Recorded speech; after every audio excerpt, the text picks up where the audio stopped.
Carta a los Hebreos. Hebreos, capítulo 1.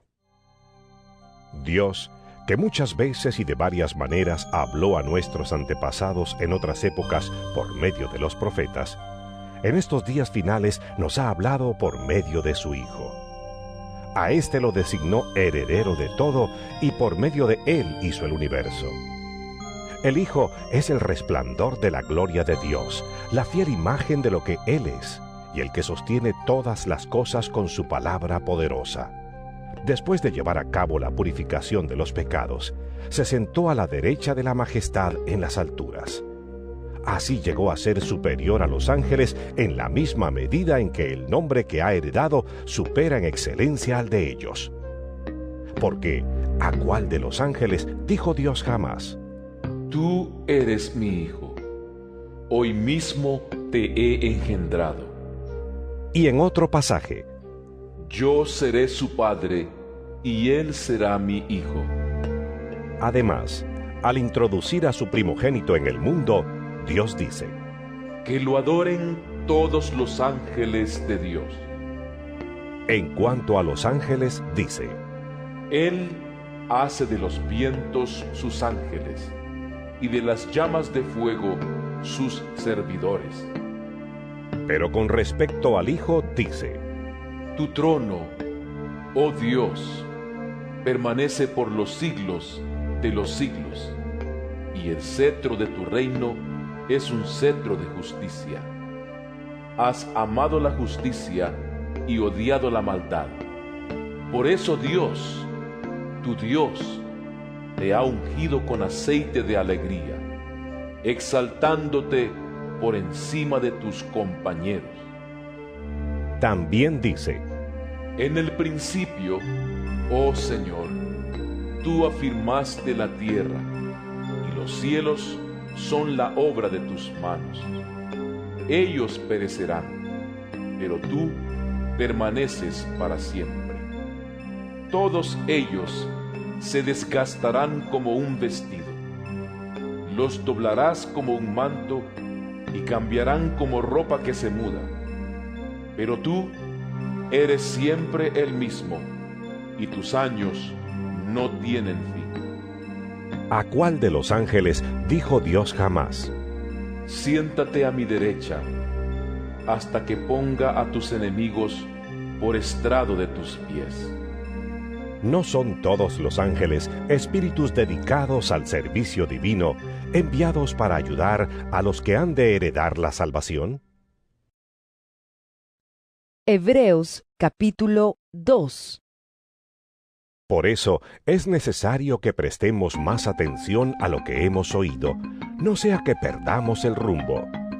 Porque si el mensaje anunciado por los ángeles tuvo validez y toda transgresión y desobediencia recibió su justo castigo, ¿cómo escaparemos nosotros si descuidamos una salvación tan grande?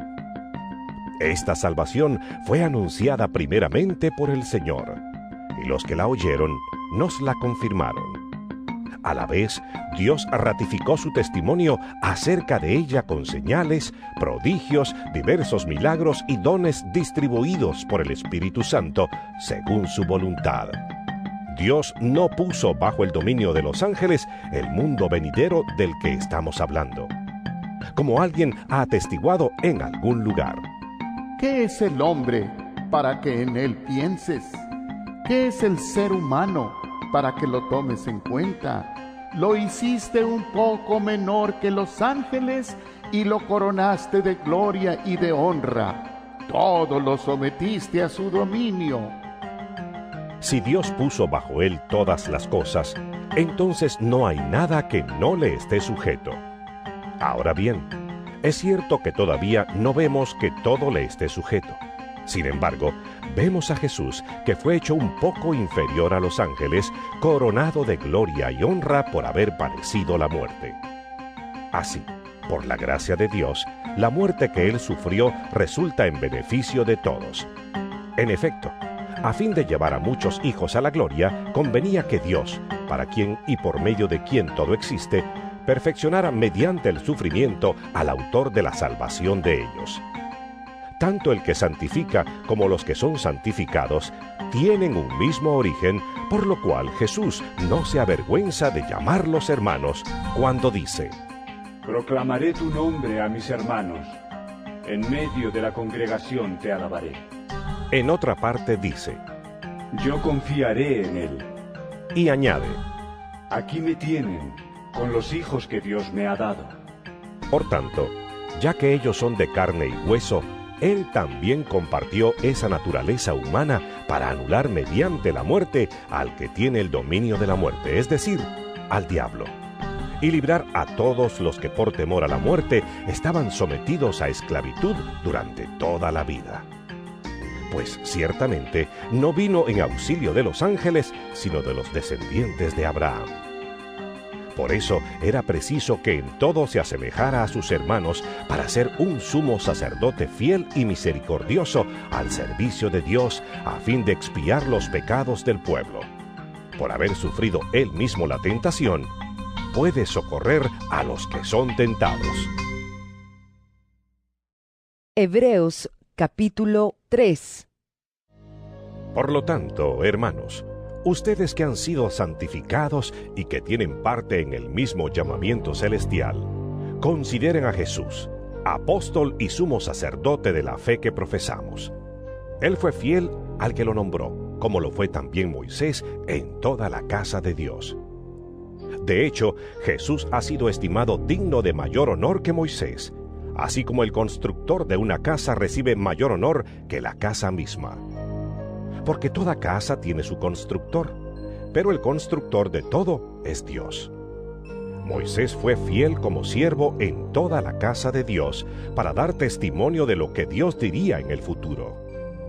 Cristo, en cambio, es fiel como hijo al frente de la casa de Dios. Y esa casa somos nosotros, con tal que mantengamos nuestra confianza y la esperanza que nos enorgullece. Por eso, como dice el Espíritu Santo: Si ustedes oyen hoy su voz, no endurezcan el corazón como sucedió en la rebelión en aquel día de prueba en el desierto. Allí sus antepasados me tentaron y me pusieron a prueba, a pesar de haber visto mis obras 40 años. Por eso me enojé con aquella generación y dije: siempre se descarría su corazón y no han reconocido mis caminos. Así que, en mi enojo, hice este juramento: jamás entrarán en mi reposo. Cuídense, hermanos, de que ninguno de ustedes tenga un corazón pecaminoso e incrédulo que los haga apartarse del Dios vivo. Más bien, mientras dure ese hoy, anímense unos a otros cada día para que ninguno de ustedes se endurezca por el engaño del pecado.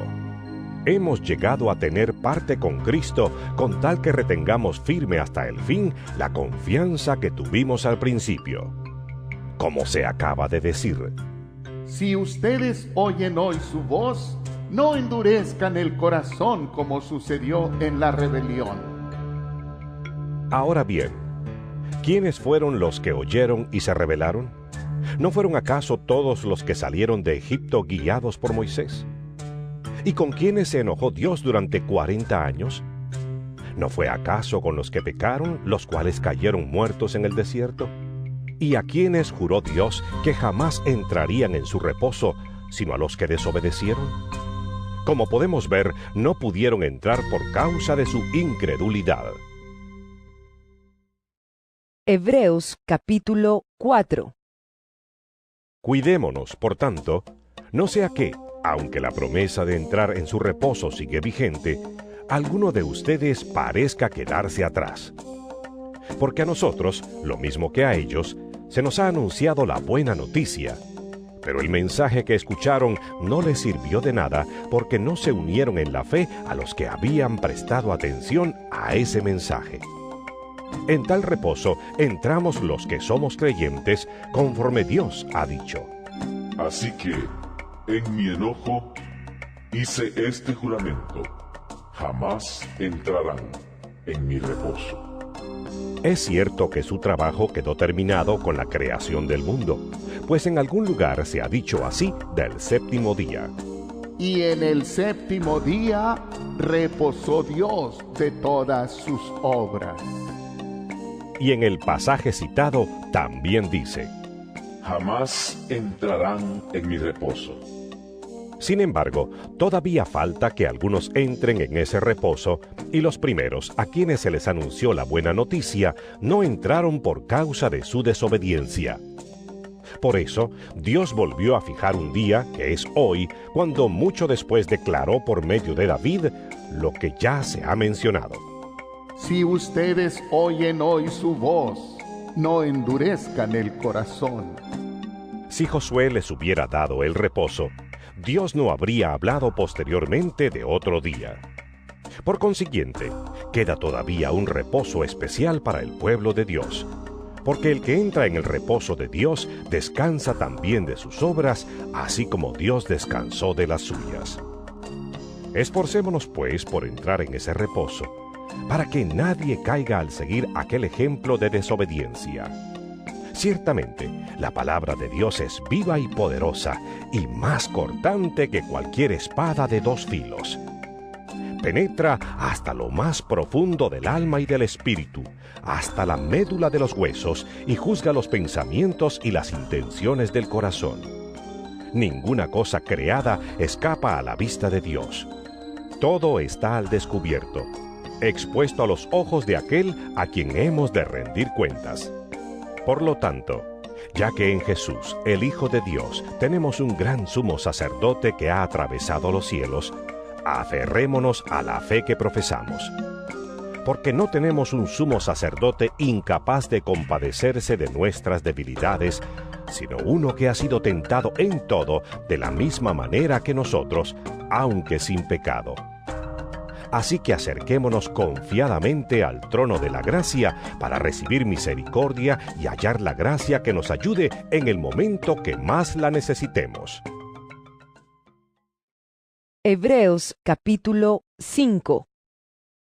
Todo sumo sacerdote es escogido de entre los hombres.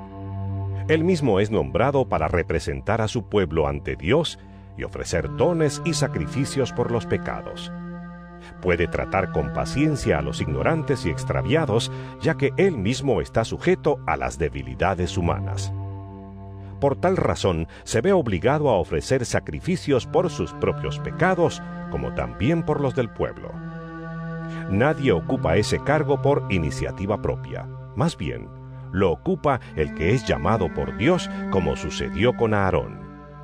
Tampoco Cristo se glorificó a sí mismo haciéndose sumo sacerdote, sino que Dios le dijo: Tú eres mi hijo, hoy mismo te he engendrado.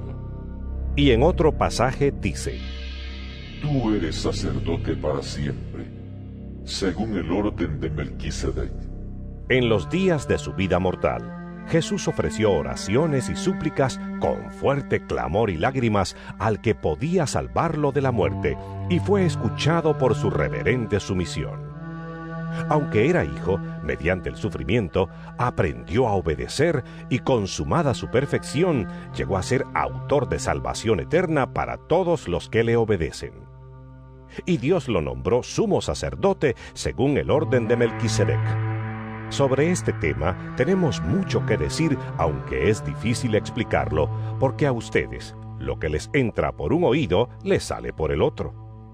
En realidad, a estas alturas ya deberían ser maestros, y sin embargo necesitan que alguien vuelva a enseñarles las verdades más elementales de la palabra de Dios.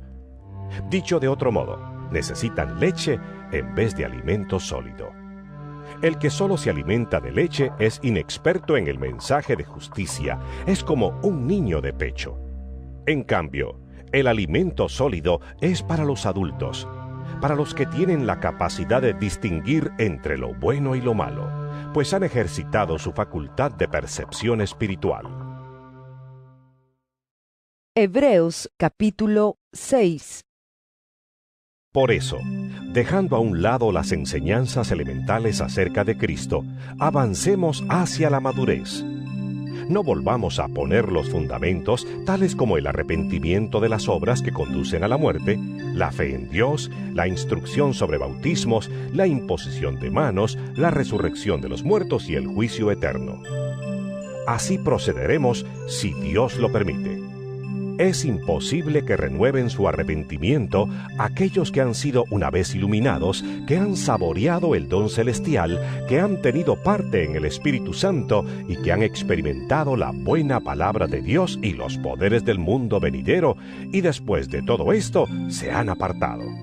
Es imposible porque así vuelven a crucificar para su propio mal al Hijo de Dios y lo exponen a la vergüenza pública. Cuando la tierra bebe la lluvia que con frecuencia cae sobre ella y produce una buena cosecha para los que la cultivan, recibe bendición de Dios. En cambio, cuando produce espinos y cardos, no vale nada. Está a punto de ser maldecida y acabará por ser quemada. En cuanto a ustedes, queridos hermanos, aunque nos expresamos así, estamos seguros de que les espera lo mejor, es decir, lo que atañe a la salvación. Porque Dios no es injusto como para olvidarse de las obras y del amor que, para su gloria, ustedes han mostrado sirviendo a los santos como lo siguen haciendo. Deseamos, sin embargo, que cada uno de ustedes siga mostrando ese mismo empeño hasta la realización final y completa de su esperanza. No sean perezosos, más bien imiten a quienes por su fe y paciencia heredan las promesas. Cuando Dios hizo su promesa a Abraham, como no tenía a nadie superior por quien jurar, juró por sí mismo y dijo: Te bendeciré en gran manera y multiplicaré tu descendencia. Y así, después de esperar con paciencia, Abraham recibió lo que se le había prometido. Los seres humanos juran por alguien superior a ellos mismos, y el juramento, al confirmar lo que se ha dicho, pone punto final a toda discusión. Por eso Dios, queriendo demostrar claramente a los herederos de la promesa que su propósito es inmutable, la confirmó con un juramento.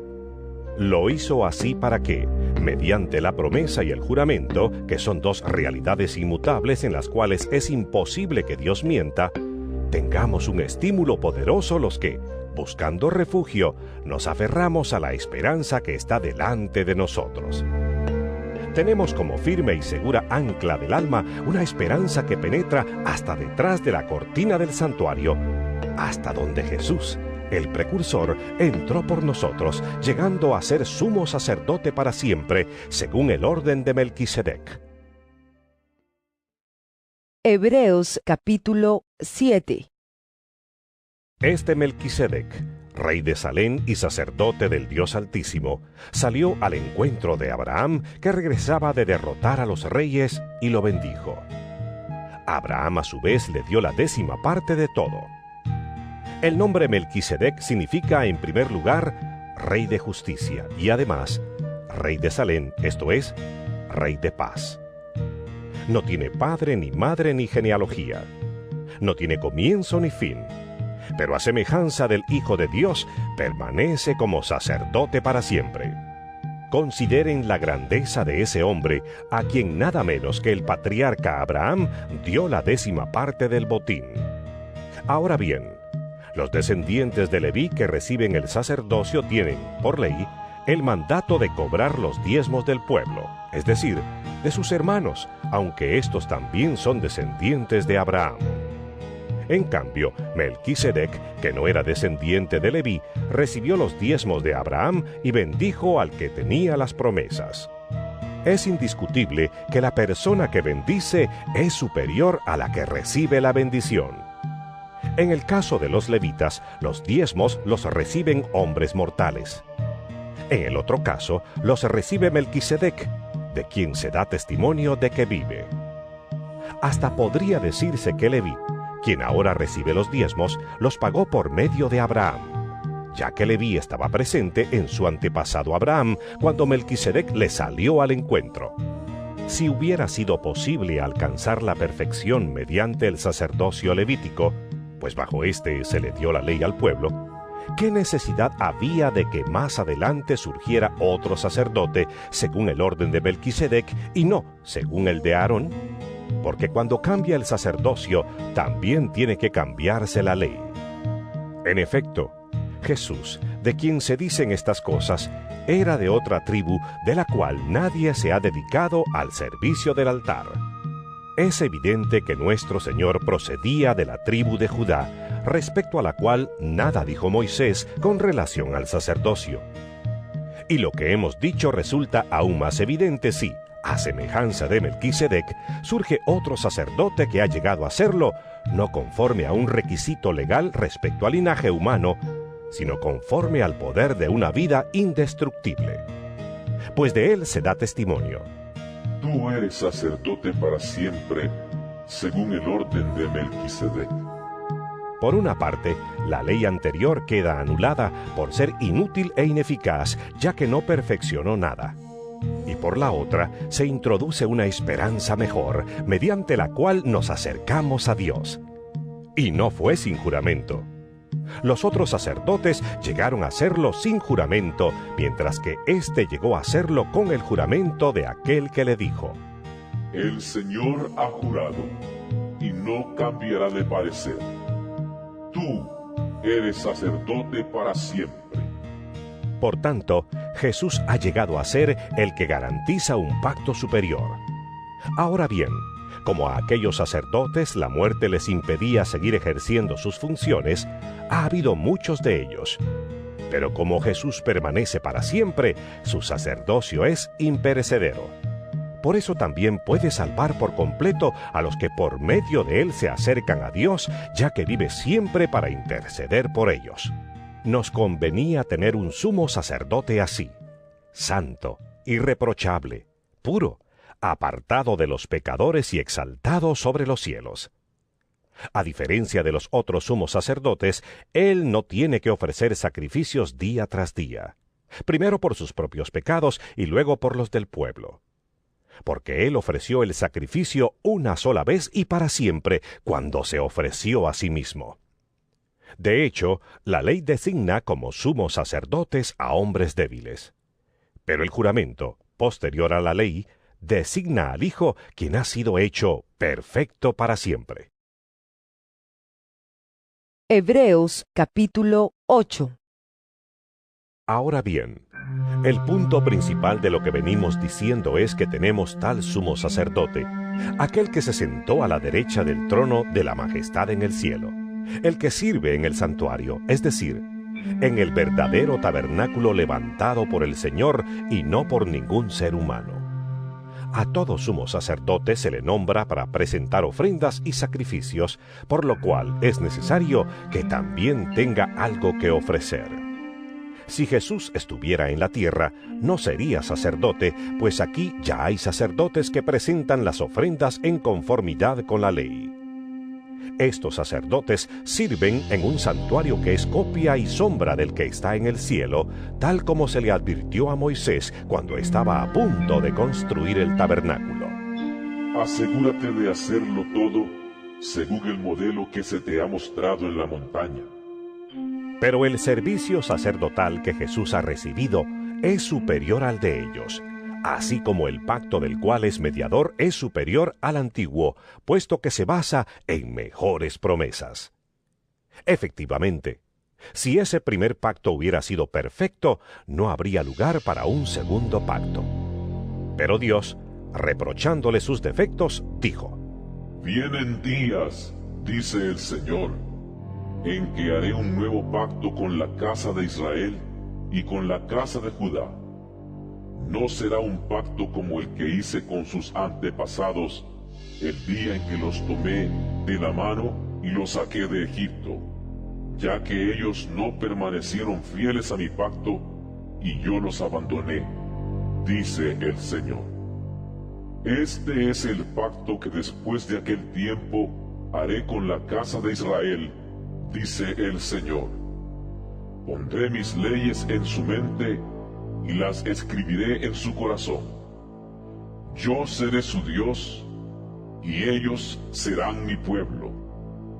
Ya no tendrá nadie que enseñar a su prójimo ni dirá nadie a su hermano, conoce al Señor, porque todos, desde el más pequeño hasta el más grande, me conocerán. Yo les perdonaré sus iniquidades y nunca más me acordaré de sus pecados. Al llamar nuevo a ese pacto, ha declarado obsoleto al anterior. Y lo que se vuelve obsoleto y envejece, ya está por desaparecer. Hebreos capítulo 9. Ahora bien, el primer pacto tenía sus normas para el culto y un santuario terrenal. En efecto, se habilitó un tabernáculo de tal modo que en su primera parte, llamada el lugar santo, estaban el candelabro, la mesa y los panes consagrados. Tras la segunda cortina estaba la parte llamada el lugar santísimo, el cual tenía el altar de oro para el incienso y el arca del pacto, toda recubierta de oro. Dentro del arca había una urna de oro que contenía el maná, la vara de Aarón que había retoñado y las tablas del pacto. Encima del arca estaban los querubines de la gloria que cubrían con su sombra el lugar de la expiación. Pero ahora no se puede hablar de eso en detalle. Así dispuestas todas estas cosas, los sacerdotes entran continuamente en la primera parte del tabernáculo para celebrar el culto.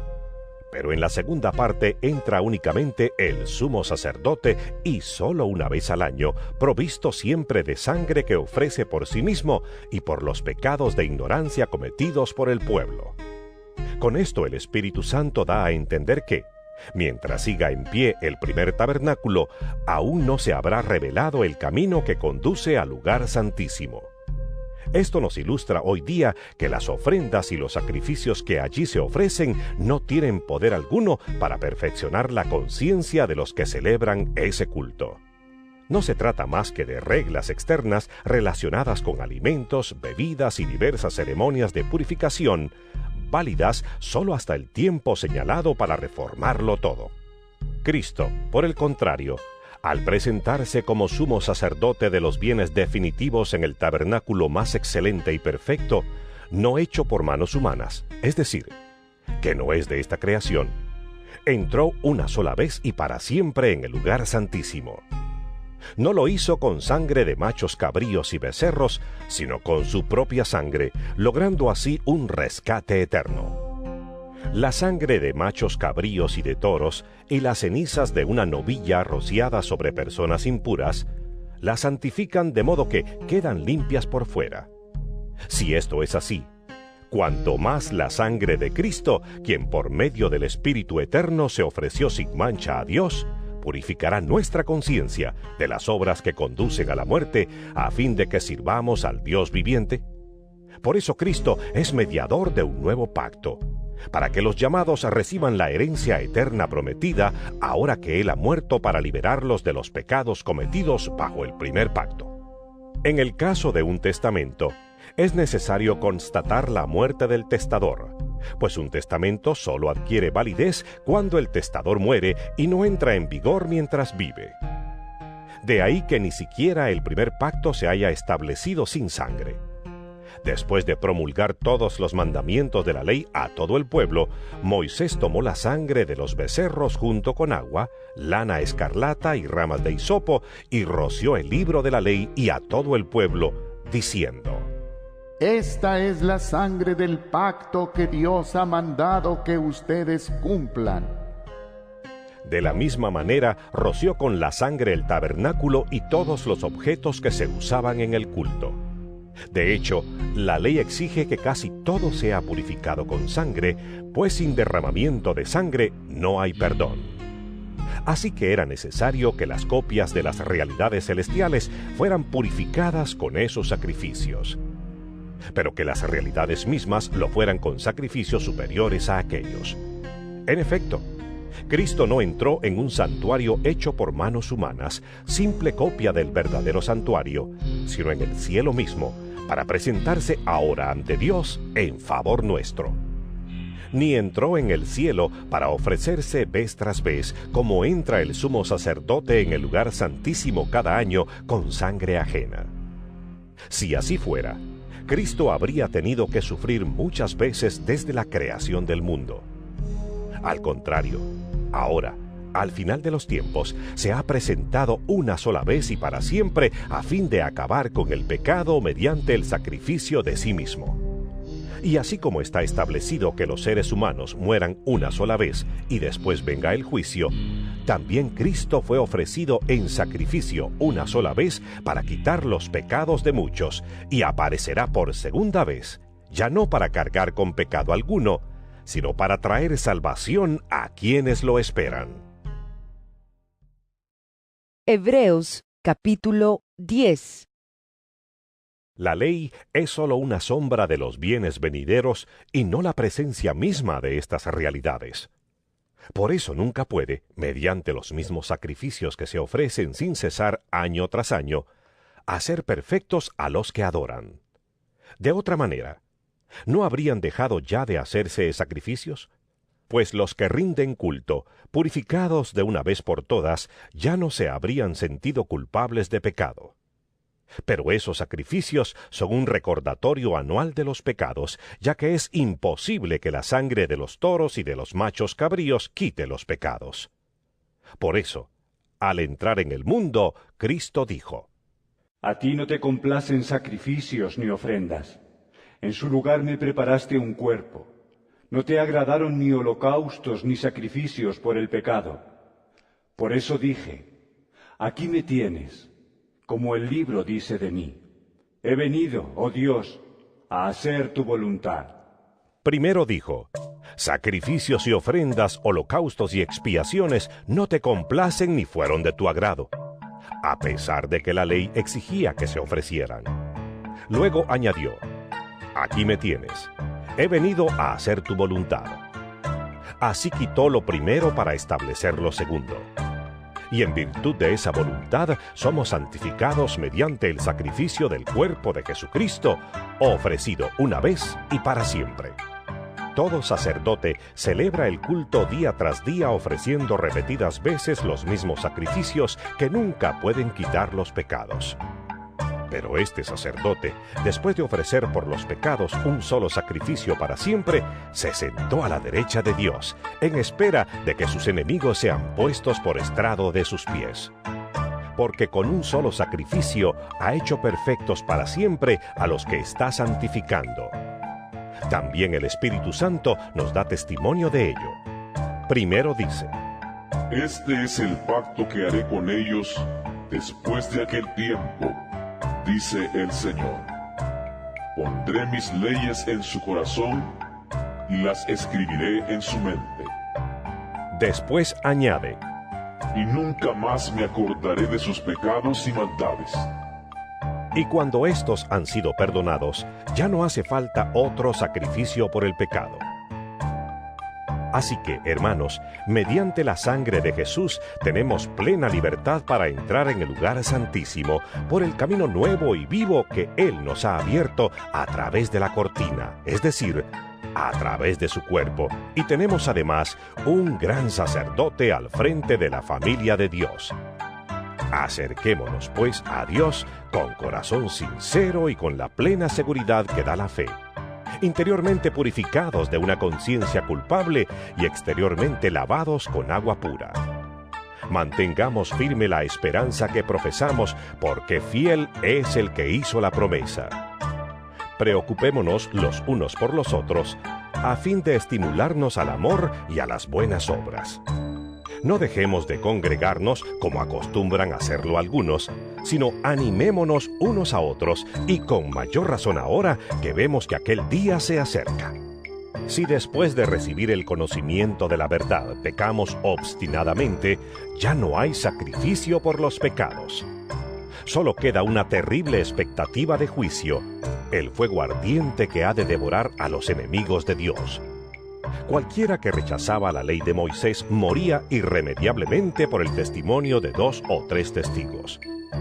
¿Cuánto mayor castigo piensan ustedes que merece el que ha pisoteado al Hijo de Dios, que ha profanado la sangre del pacto por la cual había sido santificado y que ha insultado al Espíritu de la gracia? Pues conocemos al que dijo: Mía es la venganza, yo pagaré. Y también, El Señor juzgará a su pueblo. terrible cosa es caer en las manos del Dios vivo. Recuerden aquellos días pasados cuando ustedes, después de haber sido iluminados, sostuvieron una dura lucha y soportaron mucho sufrimiento. Unas veces se vieron expuestos públicamente al insulto y a la persecución. Otras veces se solidarizaron con los que eran tratados de igual manera. También se compadecieron de los encarcelados y cuando a ustedes les confiscaron sus bienes, lo aceptaron con alegría, conscientes de que tenían un patrimonio mejor y más permanente. Así que no pierdan la confianza porque ésta será grandemente recompensada. Ustedes necesitan perseverar para que, después de haber cumplido la voluntad de Dios, reciban lo que Él ha prometido. Pues dentro de muy poco tiempo, El que ha de venir vendrá, y no tardará. Pero mi justo vivirá por la fe. Y si se vuelve atrás, no será de mi agrado. pero nosotros no somos de los que se vuelven atrás y acaban por perderse, sino de los que tienen fe y preservan su vida. Hebreos capítulo 11. Ahora bien, la fe es la garantía de lo que se espera, la certeza de lo que no se ve. Gracias a ella fueron aprobados los antiguos. Por la fe entendemos que el universo fue formado por la palabra de Dios, de modo que lo visible no provino de lo que se ve. Por la fe Abel ofreció a Dios un sacrificio más aceptable que el de Caín, por lo cual recibió testimonio de ser justo, pues Dios aceptó su ofrenda. Y por la fe Abel, a pesar de estar muerto, habla todavía. Por la fe Enoc fue sacado de este mundo sin experimentar la muerte. No fue hallado porque Dios se lo llevó, pero antes de ser llevado recibió testimonio de haber agradado a Dios. En realidad, sin fe es imposible agradar a Dios, ya que cualquiera que se acerca a Dios tiene que creer que Él existe y que recompensa a quienes lo buscan. Por la fe Noé, advertido sobre cosas que aún no se veían, con temor reverente construyó un arca para salvar a su familia. Por esa fe condenó al mundo y llegó a ser heredero de la justicia que viene por la fe. Por la fe, Abraham, cuando fue llamado para ir a un lugar que más tarde recibiría como herencia, obedeció y salió sin saber a dónde iba. Por la fe se radicó como extranjero en la tierra prometida y habitó en tiendas de campaña con Isaac y Jacob, herederos también de la misma promesa, porque esperaba la ciudad de cimientos sólidos, de la cual Dios es arquitecto y constructor. Por la fe, Abraham, a pesar de su avanzada edad y de que Sara misma era recibió fuerza para tener hijos porque consideró fiel al que le había hecho la promesa. Así que de este solo hombre, ya en decadencia, nacieron dientes numerosos como las estrellas del cielo e incontables como la arena a la orilla del mar. Todos ellos vivieron por la fe y murieron sin haber recibido las cosas prometidas. Más bien, las reconocieron a lo lejos y confesaron que eran extranjeros y peregrinos en la tierra. Al expresarse así, claramente dieron a entender que andaban en busca de una patria. Si hubieran estado pensando en aquella patria de donde habían emigrado, habrían tenido oportunidad de regresar a ella. Antes bien, anhelaban una patria mejor, es decir, la celestial. Por lo tanto, Dios no se avergonzó de ser llamado su Dios y les preparó una ciudad. Por la fe, Abraham, que había recibido las promesas, fue puesto a prueba y ofreció a Isaac, su hijo único, a pesar de que Dios le había dicho: Tu descendencia se establecerá por medio de Isaac. Consideraba Abraham que Dios tiene poder hasta para resucitar a los muertos. Y así, en sentido figurado, recobró a Isaac de entre los muertos. Por la fe Isaac bendijo a Jacob y a Esaú, previendo lo que les esperaba en el futuro. Por la fe Jacob, cuando estaba a punto de morir, bendijo a cada uno de los hijos de José y adoró apoyándose en la punta de su bastón. Por la fe José, al fin de su vida, se refirió a la salida de los israelitas de Egipto y dio instrucciones acerca de sus restos mortales. Por la fe Moisés, recién nacido, fue escondido por sus padres durante 3 meses porque vieron que era un niño precioso y no tuvieron miedo del edicto del rey. Por la fe Moisés, ya adulto, renunció a ser llamado hijo de la hija del faraón. Prefirió ser maltratado con el pueblo de Dios a disfrutar de los efímeros placeres del pecado. Consideró que el oprobio por causa del Mesías era una mayor riqueza que los tesoros de Egipto, porque tenía la mirada puesta en la recompensa. Por la fe salió de Egipto sin tenerle miedo a la ira del rey, pues se mantuvo firme como si estuviera viendo al invisible. Por la fe celebró la Pascua y el rociamiento de la sangre, para que el exterminador de los primogénitos no tocara a los de Israel. Por la fe el pueblo cruzó el Mar Rojo como por tierra seca. Pero cuando los egipcios intentaron cruzarlo, se ahogaron. Por la fe cayeron las murallas de Jericó, después de haber marchado el pueblo 7 días a su alrededor. Por la fe la prostituta Rahab no murió junto con los desobedientes, pues había recibido en paz a los espías. ¿Qué más voy a decir? Me faltaría tiempo para hablar de Gedeón, Barak, Sansón, Jefté, David, Samuel y los profetas, los cuales por la fe conquistaron reinos, hicieron justicia y alcanzaron lo prometido, cerraron bocas de leones, apagaron la furia de las llamas y escaparon del filo de la espada. Sacaron fuerzas de flaqueza, se mostraron valientes en la guerra y pusieron en fuga a ejércitos extranjeros. Hubo mujeres que por la resurrección recobraron a sus muertos. Otros, en cambio, fueron muertos a golpes, pues para alcanzar una mejor resurrección no aceptaron que los pusieran en libertad. Otros sufrieron la prueba de burlas y azotes, e incluso de cadenas y cárceles. Fueron apedreados, aserrados por la mitad, asesinados a filo de espada. Anduvieron fugitivos de aquí para allá, cubiertos de pieles de oveja y de cabra, pasando necesidades, afligidos y maltratados. El mundo no merecía gente así. Anduvieron sin rumbo por desiertos y montañas, por cuevas y cavernas. Aunque todos obtuvieron un testimonio favorable mediante la fe, ninguno de ellos vio el cumplimiento de la promesa. Esto sucedió para que ellos no llegaran a la meta sin nosotros, pues Dios nos había preparado algo mejor. Hebreos capítulo 12. Por tanto, también nosotros, que estamos rodeados de una multitud tan grande de testigos, despojémonos del lastre que nos estorba, en especial del pecado que nos asedia, y corramos con perseverancia la carrera que tenemos por delante. Fijemos la mirada en Jesús, el iniciador y perfeccionador de nuestra fe, quien por el gozo que le esperaba soportó la cruz, menospreciando la vergüenza que ella significaba, y ahora está sentado a la derecha del trono de Dios.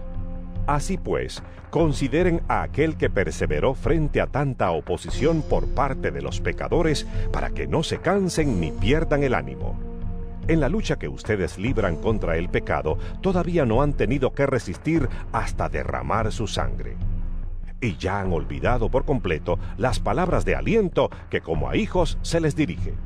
Hijo mío, no tomes a la ligera la disciplina del Señor, ni te desanimes cuando te reprenda, porque el Señor disciplina a los que ama y azota a todo el que recibe como hijo.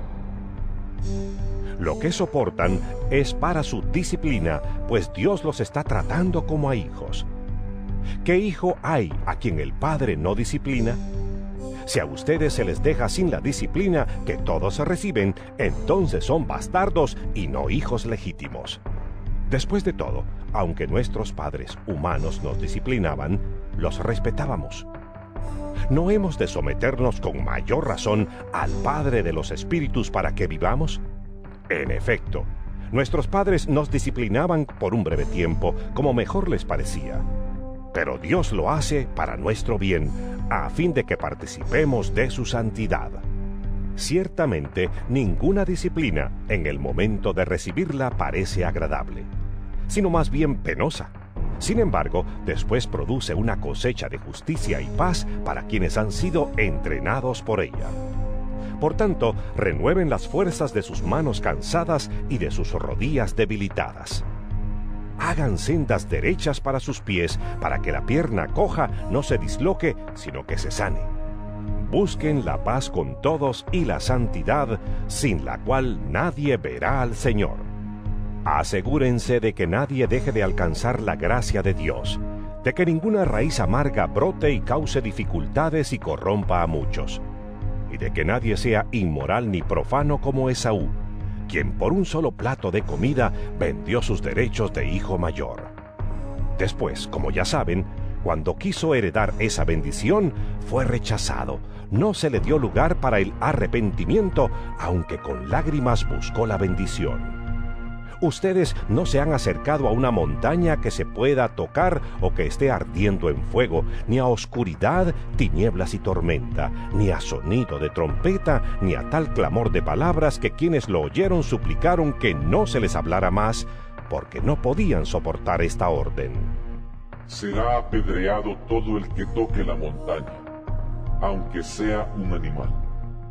Tan terrible era este espectáculo que Moisés dijo: Estoy temblando de miedo. Por el contrario, ustedes se han acercado al monte Sión, a la Jerusalén celestial, la ciudad del Dios viviente. Se han acercado a millares y millares de ángeles, a una asamblea gozosa, a la iglesia de los primogénitos inscritos en el cielo. Se han acercado a Dios, el juez de todos, a los espíritus de los justos que han llegado a la perfección, a Jesús, el mediador de un nuevo pacto, y a la sangre rociada que habla con más fuerza que la de Abel. Tengan cuidado de no rechazar al que habla, pues si no escaparon aquellos que rechazaron al que los amonestaba en la tierra, mucho menos escaparemos nosotros si le volvemos la espalda al que nos amonesta desde el cielo.